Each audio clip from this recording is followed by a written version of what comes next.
پہلے تو میں نے مسلمانوں کے اخلاق سنے تھے، اب تو میں نے دیکھ بھی لیے، پر یہ بتا جب 12,000 آیا تھا جان کیوں نہیں چھڑائی؟ تو حضرت چارہ کاٹتے کاٹتے رو پڑے، فرمانے لگے تو نہیں نہ جانتا یہ بیٹیاں سانجھی ہوتی ہیں، پتہ نہیں نا، میرے رسول پاک نے تو حاتم تائی کی بیٹی کے سر پہ کپڑا رکھ کے کہا تھا بیٹیاں برابر ہوتی ہیں، تو یہ نہیں پتا جب اس کی 6 بیٹیوں کی شادی ہوئی ہے میرے اندر روحانیت کتنی بڑی ہے۔ فرمایا پھر 12,000 آیا ہے تو 2-4 بچیاں پھر گئی ہیں، تو یہ نہیں پتا میں اندر سے راضی کتنا ہوں، میں تیری نوکری کرتا رہوں گا، پتہ نہیں اللہ کتنی بیٹیوں کو بیاہ دے گا۔ اتنا رویا وہ عیسائی کے پیروں میں بیٹھ گیا، کہنے لگا بابا میں نے تیری مخالفت کی ہے پر تیرے قریب آ کے پتہ چلا ہے کہ تو بہت اونچے اخلاق کا مالک ہے، اور اگر تیرا یہ مقام ہے تو تجھے اخلاق سکھانے والے محمد عربی کی شان کتنی ہوگی۔ ظالم کی بولیے جاتے نہیں لوگ جھوٹے گواہ بن کے، وکیل صاحب کو نہیں پتا ہوتا کہ یہ بندہ مجرم ہے جو میرے پاس آیا، کیا مجرموں کے وکیل نہیں ہوتے؟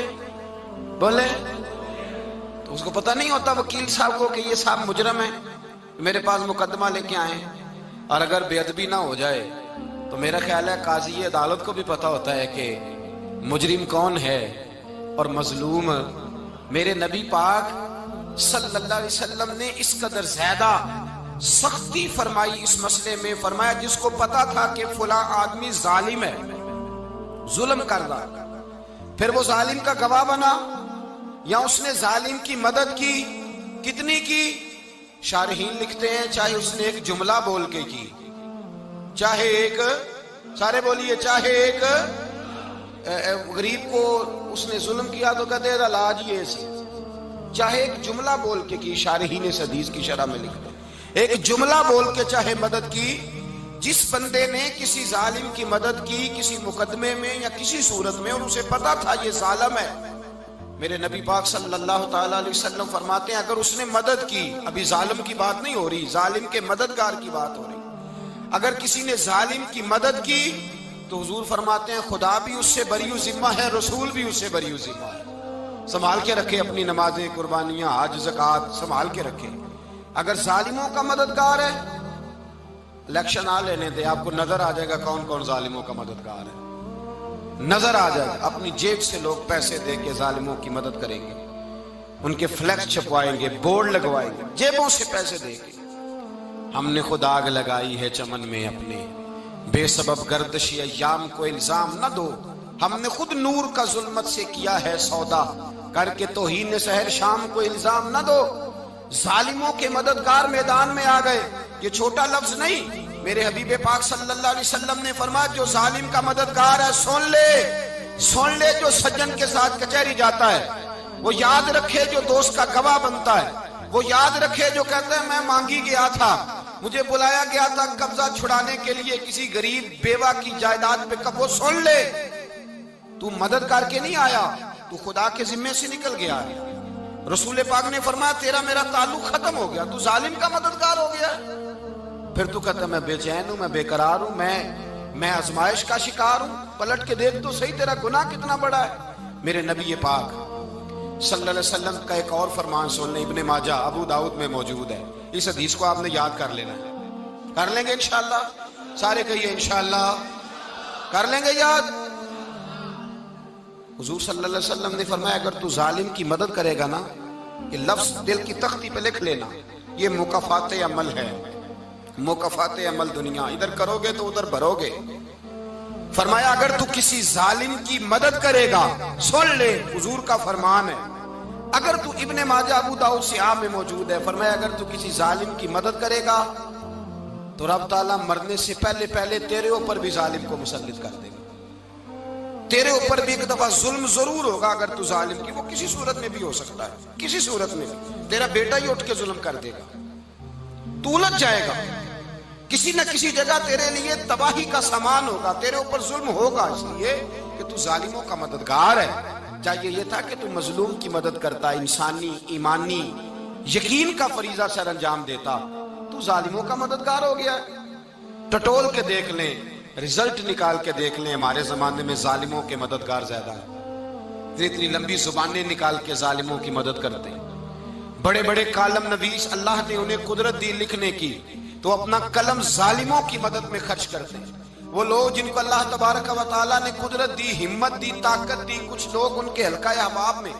وہ اپنے لوگوں کو استعمال کر کے ظالموں کی مدد کرتے ہیں، ظالموں کی مدد کرتے ہیں۔ میرے نبی کریم سید عالم نور مجسم صلی اللہ علیہ وسلم نے فرمایا، اگر تو نے ظالم کی مدد کی تو جب تک تو توبہ نہیں کرے گا رب تجھ سے ناراض ہی رہے گا۔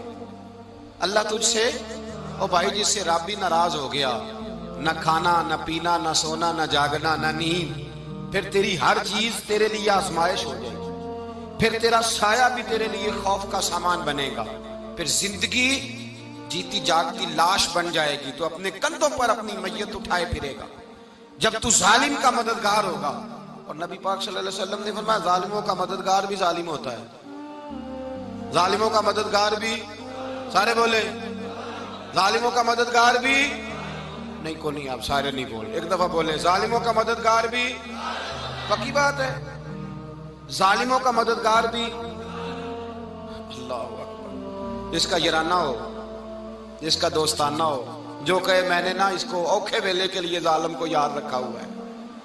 کبھی مشکل میں رکھے نہیں ہوئے لوگوں نے ظالم دوست؟ کہتے میں نے رکھے ہوئے ہیں، بلکہ ہمارے دیہات میں تو کہتے ہیں میں نے بازو بنائے ہوئے ہیں۔ کس کو بازو بنا لیا؟ ظالم بھی کبھی بازو ہوتا ہے، جو ظلم کی تلوار لیے میدان میں کھڑا ہے۔ قارون، حامان، فرعون، نمرود کا حال نہیں لوگوں نے دیکھا؟ اپنے زمانے میں آپ نے کتنے لوگ نہیں دیکھے جن کے سائے سے، آواز سے لوگ کانپتے تھے؟ پھر پولیس کی گاڑیوں میں وہ اس طرح مردہ پڑے کہ دنیا نے تماشا دیکھا ان کا۔ یہ رنگ ہم نے دیکھے نہیں اپنے آنکھوں سے۔ فرمایا ظالم کا مددگار بھی، جو کار میں بٹھا کے لے کے گیا وہ بھی ظالم، جس نے چائے پلائی وہ بھی، جس شخص نے کھانا کھلایا وہ بھی، جو کچہری تک ساتھ گیا وہ بھی،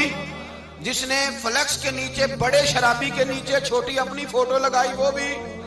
جو ووٹ کی پرچی ڈالنے گیا وہ بھی۔ کہہ دینا باہر نکل کے کہ حضرت صاحب نے سیاسی تقریر کی ہے، کہہ دینا، پر بات تو سچی ہے نا۔ خو کرے ہم تو سے تھوڑا سا گلا بھی سن لے، خو کرے ہم تو سے تھوڑا سا بھی گلا۔ امام مالک کے پاس ایک بندہ آیا، اس نے کہا حضور میں درزی ہوں،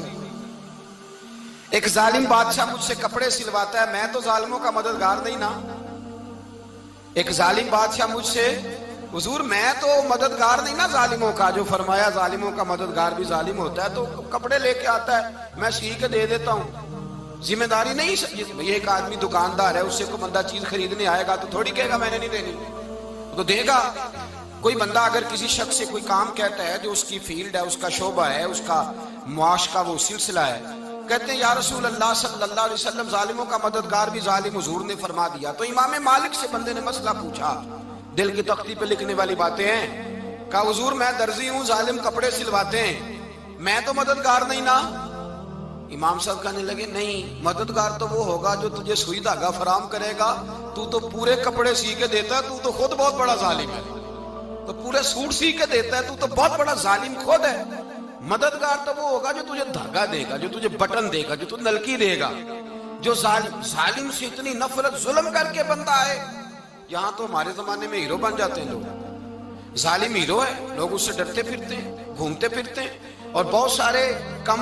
مزاج لوگ اس کے پیچھے ہاتھ باندھ کے پھرتے ہیں۔ ظالموں کی مدد کرنا، ظالموں کے ساتھ رہنا، یہ ظلم ہے، ظلم، یہ زیادتی ہے۔ میرے نبی پاک صلی اللہ تعالی علیہ وآلہ وسلم نے ارشاد فرمایا، یاد رکھو رب فرماتا ہے میں مظلوم کی مدد ضرور کروں گا، چاہے جلدی کروں چاہے دیر سے کروں، میں مظلوم کی مدد۔ اور حضور صلی اللہ علیہ وسلم نے فرمایا ہے، حضرت معاذ بن جبل کہتے ہیں حضور نے مجھے یمن کا گورنر بنایا، جب میں جانے لگا نا تو حضور نے بڑی نصیحتیں کی، بخاری میں موجود ہے، فرماتے ہیں جب میں پلٹنے لگا تو میرے رسول نے فرمایا معاذ ایک منٹ ٹھہر جا، ایک بات میری یاد رکھنا، اس کو نہ بھولنا۔ کہا حضور کیا؟ فرمایا دیکھنا کسی پہ ظلم نہ کر بیٹھنا، کہیں تجھ سے زیادتی نہ ہو جائے۔ محبوبہ پھر حضور نے فرمایا سن میرے معاذ، میں تجھے گورنر بنا رہا ہوں، زیادتی نہ کر بیٹھنا۔ یا رسول اللہ صلی اللہ علیہ وسلم کیا ہوتا ہے؟ تو میرے کریم نے فرمایا جب مظلوم دعا کے لیے ہاتھ اٹھاتا ہے تو عرش کا مالک کہتا ہے فرشتوں پیچھے ہٹ جاؤ،